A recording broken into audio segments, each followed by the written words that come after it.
ऐसी क्या गंभीर समस्या आ गई है जो आप स्वयं जानना चाहते हैं?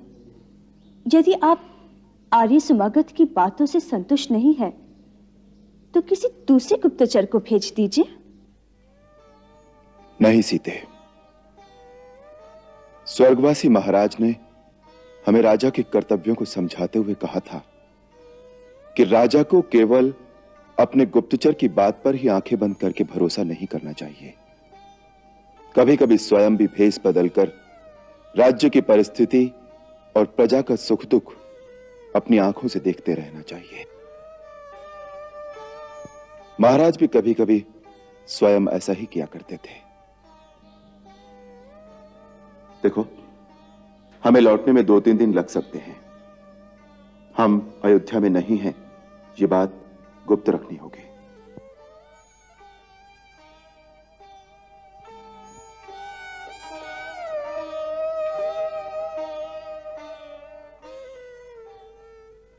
अरे तुम नगर वालों की नाड़ियों में तो पुरुषत्व का लहू ही नहीं रहा है। सभ्यता का नाम लेकर तुम लोग क्या नपुंसकों जैसी बातें कर रहे हो? अरे भाई, एक स्त्री सारी रात पर पुरुष के घर रही है, फिर उसे क्या अधिकार है अपने पति के घर में आने का? परंतु किसी व्यवस्था के कारण वहां रहना पड़ा हो तो? काहे की व्यवस्था भैया? कल को तो तुम यह भी कहोगे कि व्यवस्था बस हमने किसी का वध कर दिया है। परंतु उसका दोष प्रमाणित तो नहीं हुआ। जब तक दोष का प्रमाण न हो, दंड देना न्याय नहीं है। तुम नगर वालों की यही दुर्बलता है। हर बात में न्याय और अन्याय की दुहाई दोगे, हर दोष का प्रमाण मांगोगे। अरे भैया, भगवान ने प्राणी को बुद्धि काहे को दी है? उसका प्रयोग करने के लिए ही ना। तो साधारण बुद्धि का प्रश्न यह है कि जिसके साथ रात बिताकर आई हो, जाओ उसी के पास।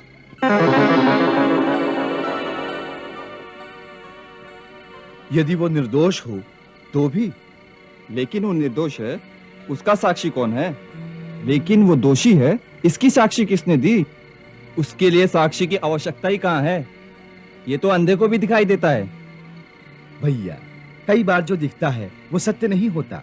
काका, इस बात का निर्णय इतनी आसानी से नहीं होना चाहिए। इस पर किसी का सारा जीवन निर्भर है। यदि ये मामला राजा के पास जाएगा तो बिना सोचे समझे निर्णय नहीं करेंगे। उनको दोष का प्रमाण चाहिए। अरे छोटे भैया, ये तो उसका भाग्य अच्छा था कि उस दिन उसकी पत्नी की भेंट राजा से नहीं हुई, वरना राजा ने इस मामले में न्याय की बात सोचनी ही नहीं थी। उसने तो बिना पूछे अपने सैनिक उसकी पत्नी के साथ भेज देने थे कि रखो इसे अपने पास, नहीं तो सूली पर चढ़ा दूंगा। लेकिन एक बात तुम मुझे बताओ, राजा के सैनिक उसे उसके पति के घर तक तो पहुंचा सकते थे, लेकिन क्या वो पति और पत्नी के संबंध भी स्थापित करवा सकते थे? आप ऐसा क्यों सोचते हैं? क्या राजा इतना क्रूर और अन्यायी है? नहीं, क्रूर भी नहीं, अन्याय भी नहीं। वास्तव में हमारा राजा बहुत वीर और बहुत महान है। पिता के वचन का पालन करने के लिए वो 14 वर्ष वनों में भटकता रहा। केवल वानरों और भालुओं की सहायता से उसने रावण जैसे महान पराक्रमी और उसकी पूरी सेना को यमलोक पहुंचा दिया। ऐसा वीर और महान महापुरुष इस पृथ्वी पर दूसरा नहीं हो सकता। फिर उसके लिए ऐसा क्यों कहते हो कि वो घर में सैनिक भेज देता? भैया, ये उसकी निजी निर्बलता है। कौन सी निर्बलता? उस निजी निर्बलता का नाम है सीता। सीता? हाँ, सीता। वो रावण जैसे महापापी के घर में 10 महीने रहकर आई, और हमारे राजा राम को उस स्त्री से इतना मोह है कि न उसे केवल घर में रखा, बल्कि अपने साथ सिंहासन पर भी बिठा लिया। अरे क्या आवश्यकता थी इसकी? संसार में एक से एक बढ़कर सुंदर राजकुमारियां हैं, किसी से भी विवाह कर लेता। परंतु भैया, जब कोई पुरुष किसी स्त्री के मोहजाल में फंसता है ना, तो उसकी यही दशा होती है। वो अपनी आंखों से देखकर भी विष पी लेता है। अरे भाई, जब तक यह बात राजा के निजी जीवन तक रहती तो भी चल जाता, परंतु जिस दिन से सीता रानी बनी है उस दिन से समाज में ऐसी स्त्रियों को और प्रोत्साहन मिल गया है। अब तो किसी भी स्त्री को सदाचार की कोई आवश्यकता ही नहीं रह जाएगी। हाँ भैया, यथा राजा तथा प्रजा। अब आगे आगे देखते हैं हमारे समाज में क्या क्या होता है।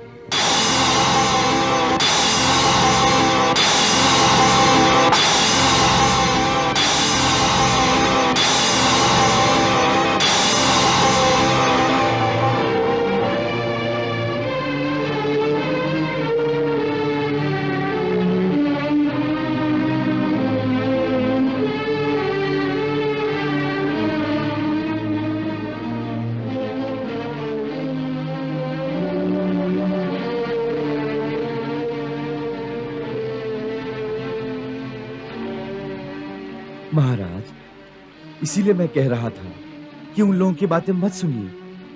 वो ये नहीं जानते कि वो क्या कह रहे हैं। हमारे बारे में ऐसी बातें केवल इसी गांव में होती हैं या राज्य के दूसरे नगरों में भी? मूर्ख तो सभी स्थानों पर होते हैं। आर्य सुमागत, केवल इस प्रश्न का उत्तर दो। क्या अयोध्या आदि नगरों में भी इसी प्रकार की बातें होती हैं? महाराज, सारी प्रजा आपकी वीरता और आपके आदर्शों की बड़ी प्रशंसा करती है। देवी सीता के बारे में क्या उनके बारे में भी प्रजा में इसी प्रकार की बातें होती हैं?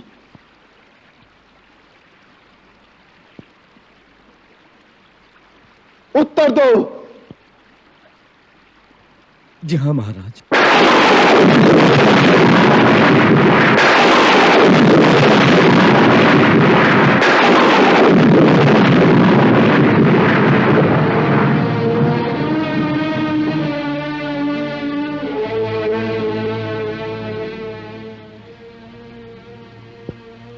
हम नगर में भी जाकर सुनना चाहते हैं।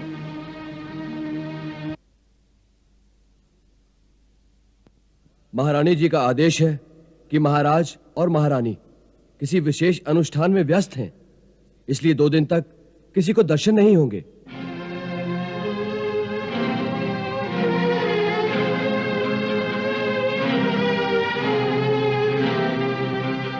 हमारे राजा ने जो भी किया अच्छा नहीं किया। क्या किया राजा राम ने? अरे कुछ तो सोचा होता। सबसे बड़ा भय ये है कि अब धीरे धीरे समाज में दुराचार की प्रथा फैल जाएगी और राजा के गृहस्थ जीवन का प्रभाव तो सारे समाज पर पड़ेगा ही।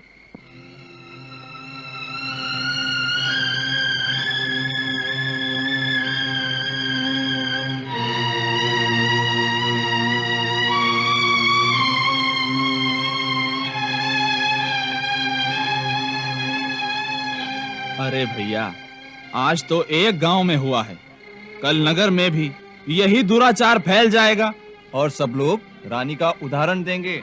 अरे भैया, राम राज्य में यही एक कलंक तो रह जाएगा। इतना महान व्यक्ति स्त्री के मोह में कैसे विवश हो जाता है कि उसे न्याय और अन्याय का भी ध्यान नहीं रहता। उस परिस्थिति में राजा क्या करता? उस स्त्री का त्याग। बिना किसी दोष के?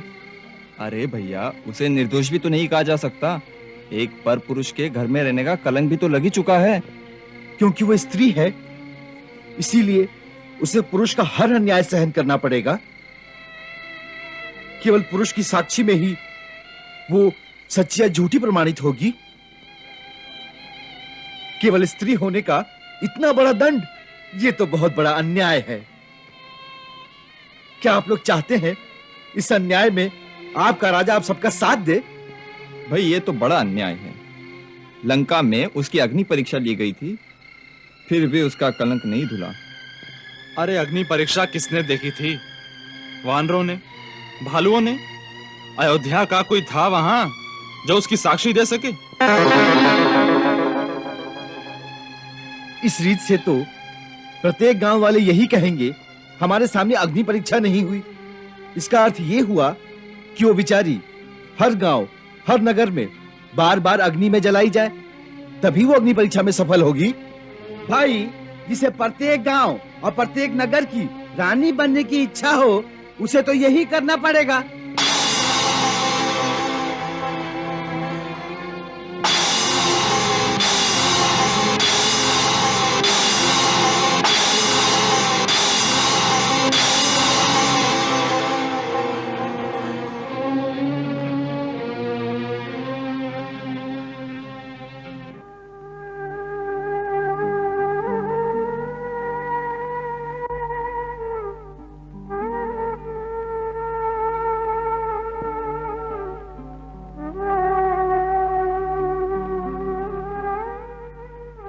प्रभु,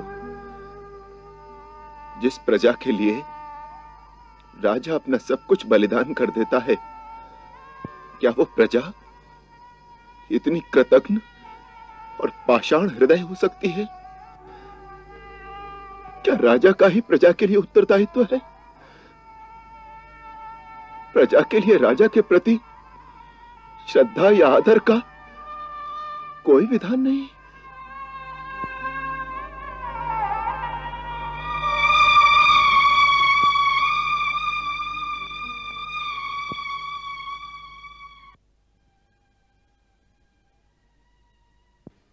किसी ने पहचाना तो नहीं?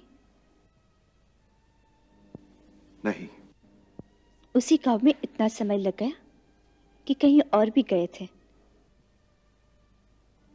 नगर में भी घूमा। बहुत सारी बातें सुनी होगी। कई प्रकार के। परंतु जो बात आप सुनने गए थे वो सुनी कि नहीं? आपका विचार था कि गुप्तचर आपसे कुछ छुपा रहा था। आपकी शंका सत्य थी या झूठ?